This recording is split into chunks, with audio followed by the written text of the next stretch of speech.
چھوٹا لڑکا اور ایک کھجور کا درخت۔ ایک دن ایک چھوٹے سے گاؤں میں احمد نام کا بچہ رہتا تھا۔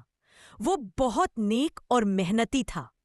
احمد کے گھر کے سامنے ایک پرانا کھجور کا درخت تھا جو اب سوکھ گیا تھا۔ لوگ کہتے تھے یہ درخت اب کبھی پھل نہیں دے گا، مگر احمد نے کہا اگر ہم نیت اچھی رکھیں اور کوشش کریں تو کچھ بھی ممکن ہے۔ وہ روز درخت کے پاس جا کر پانی ڈالتا، زمین نرم کرتا اور دعا کرتا، اے اللہ اس درخت کو پھر سے زندگی دے دے جیسے تو مردہ دلوں کو زندہ کرتا ہے۔ کچھ ہفتے گزرے، سب حیران رہ گئے۔ درخت میں نئے پتے نکل آئے اور چند دن بعد اس نے میٹھے کھجوروں کے خوشے دیے۔ سب لوگ احمد کی تعریف کرنے لگے۔